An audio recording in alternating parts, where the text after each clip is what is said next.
And I'm very glad I did, because actually if I'd finished my degree, by the time I'd have finished the degree, I would have got, this would have gone.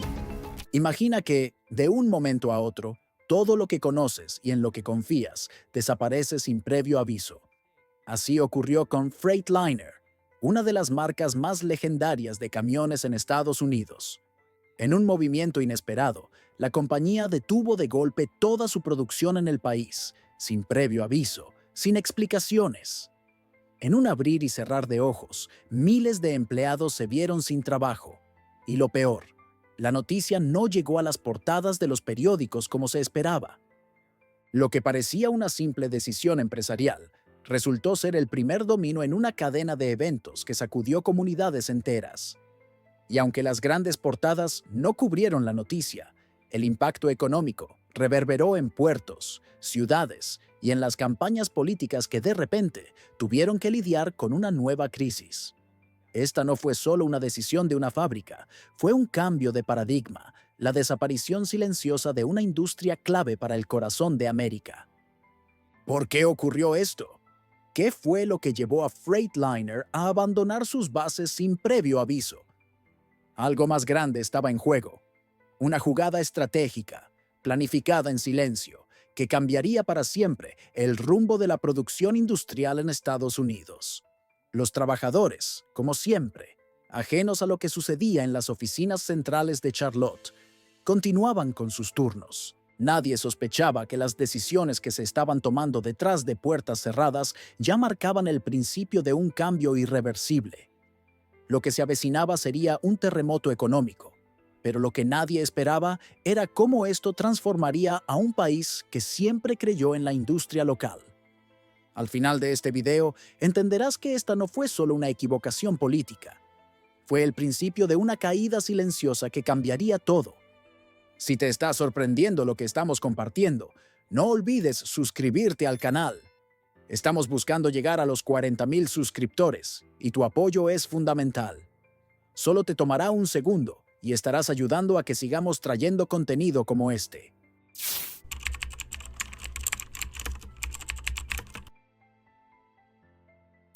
La noticia de la congelación de la producción de Freightliner no llegó a las grandes portadas, pero su impacto resonó en las pequeñas ciudades como un eco insoportable. Gaffney, una comunidad que había dependido durante generaciones de la fábrica, sintió el golpe como un rayo que partió el alma del pueblo.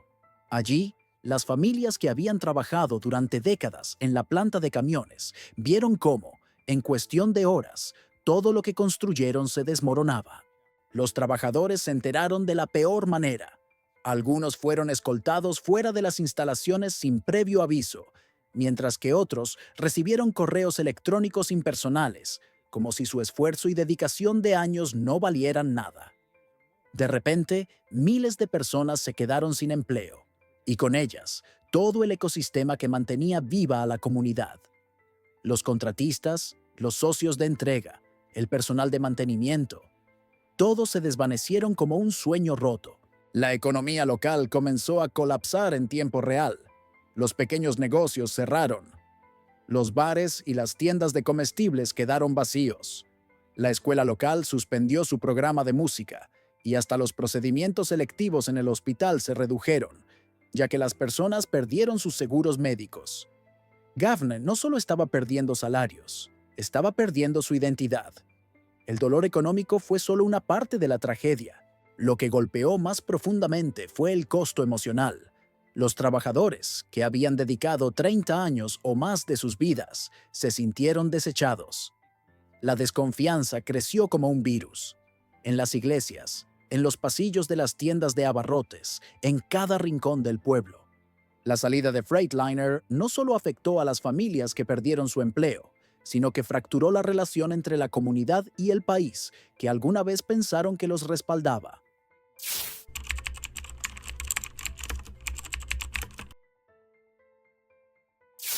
Al principio, todo parecía tener sentido.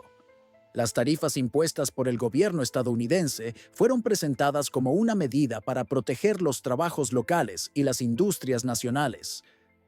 Se pensaba que al aumentar los impuestos a las importaciones, se fortalecería la manufactura en el país y con ello la economía.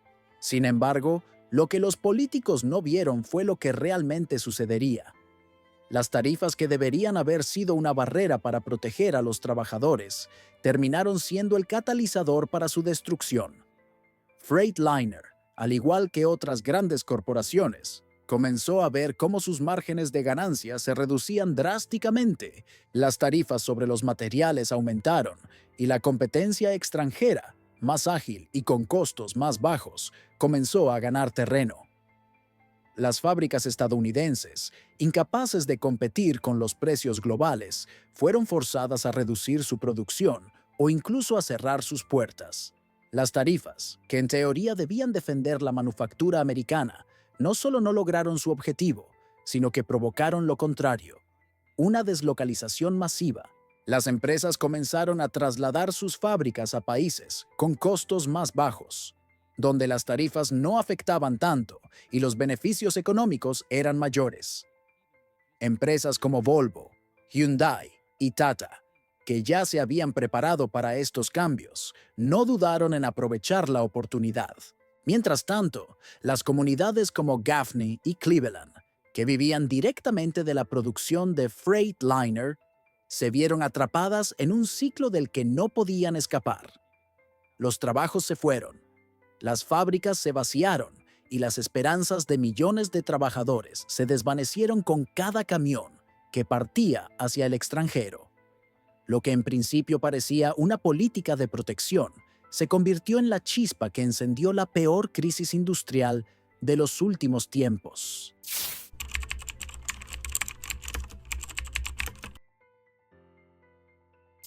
Lo que parecía ser un cierre repentino de fábricas no era un accidente. No fue una decisión tomada en el calor del momento, ni una respuesta improvisada ante una crisis. No, todo había sido meticulosamente planeado desde las altas esferas de Freightliner. La salida de la producción estadounidense fue parte de un proceso que se estaba gestando en silencio mucho antes de que las fábricas comenzaran a cerrarse. La compañía, consciente de las consecuencias, utilizó un lenguaje cuidadosamente diseñado para suavizar la situación. En lugar de hablar de despidos masivos o de cierre de plantas, los ejecutivos hablaron de consolidación de operaciones y optimización global. Un lenguaje elegante que no reflejaba la dura realidad de lo que realmente estaba sucediendo. Este lenguaje confuso y eufemístico ocultó la verdadera magnitud de la decisión. Miles de empleos perdidos, comunidades destruidas y fábricas que serían desmanteladas o reubicadas en países con menores costos de producción. Dentro de la compañía, los planes estaban listos mucho antes de que se hicieran públicos. Los documentos internos mostraban claramente los plazos, las estrategias de despido, las previsiones de indemnización y hasta los protocolos de comunicación para enfrentar la posible reacción pública. Para los trabajadores en el terreno, todo parecía normal, pero los documentos en las oficinas de Charlotte ya estaban señalando el fin de una era. Mientras tanto, la transición se mantenía en secreto. Las revisiones de personal se presentaron como optimización del rendimiento, los inventarios de equipos como auditorías de seguridad. Todo estaba diseñado para no levantar sospechas, mientras la empresa esperaba el momento adecuado para ejecutar su plan. Una vez que la señal fue dada, no hubo espacio para la discusión ni para la negociación. La decisión estaba tomada y el impacto sería devastador.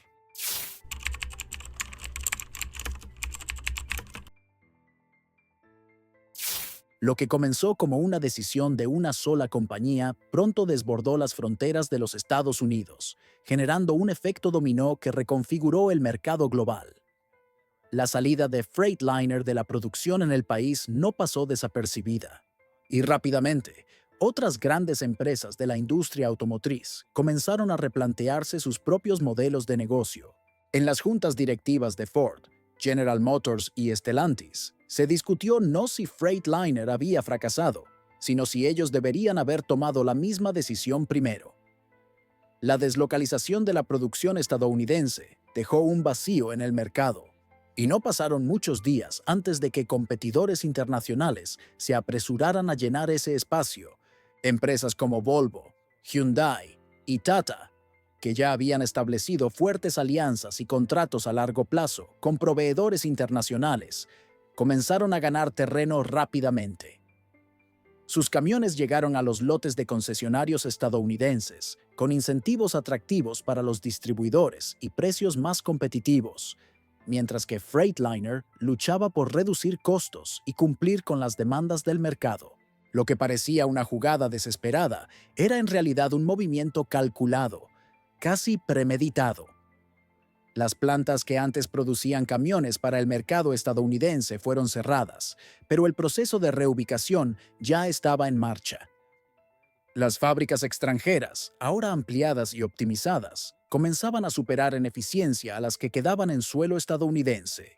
En cuestión de meses, la producción que antes se realizaba en los Estados Unidos, con altos costos laborales y normativas estrictas, se trasladó a países como México, India y Polonia, donde los costos eran menores, y la mano de obra, más flexible. Este cambio no fue solo una adaptación de una empresa, sino una reconfiguración completa del mapa industrial. Mientras el mundo se reorganizaba, Estados Unidos quedó atrapado en un modelo obsoleto que ya no era competitivo en la nueva economía global.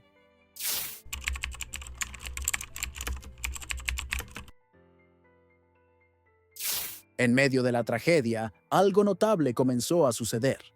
Las comunidades afectadas, a pesar del golpe devastador, empezaron a reorganizarse y adaptarse. En Gaffney, Cleveland y otras ciudades golpeadas por el cierre de las fábricas de Freightliner, los trabajadores, en lugar de quedarse esperando por una solución externa, comenzaron a tomar el control de su destino. La reinvención no solo fue económica, sino también un proceso social profundo, donde la unión de la comunidad se convirtió en el eje para la recuperación. Los ex trabajadores de las fábricas, muchos de ellos con décadas de experiencia, decidieron formar cooperativas y pequeños negocios para reinventar el modelo productivo.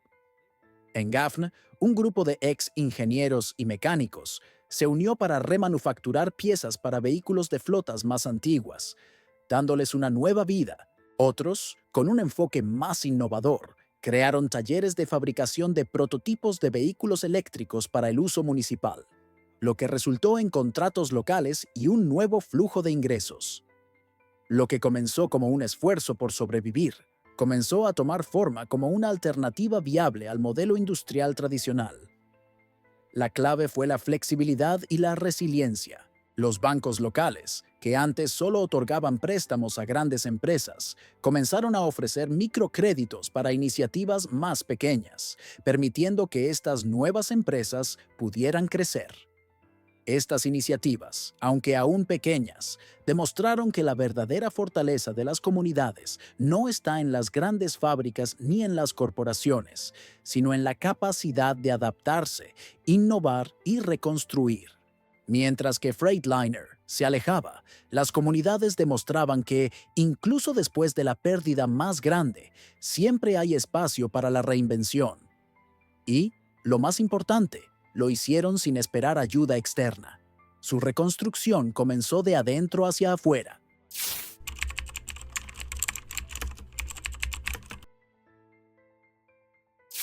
El cierre de las fábricas de Freightliner no solo marcó el fin de una era, sino que también abrió un capítulo completamente nuevo en la historia de la producción industrial en Estados Unidos.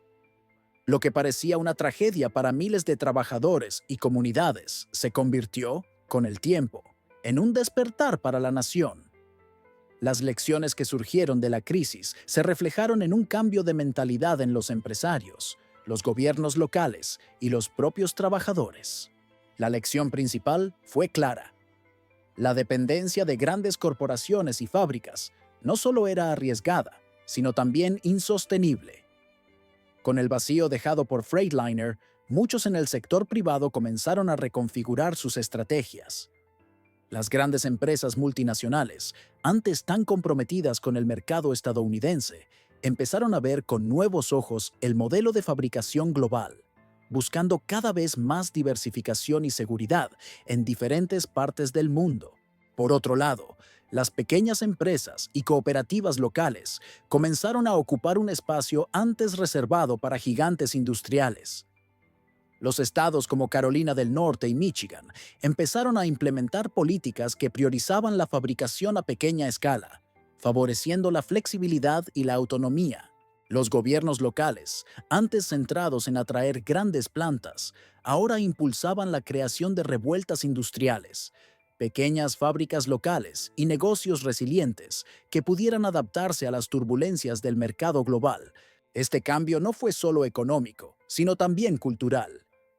Los viejos ideales de la fábrica americana comenzaron a ceder paso a una nueva realidad, más distribuida y flexible, donde el poder no residía solo en las grandes corporaciones, sino también en las comunidades locales que, con valentía y determinación, decidieron que, aunque el gigante cayera, la historia de Estados Unidos no debía terminarse ahí.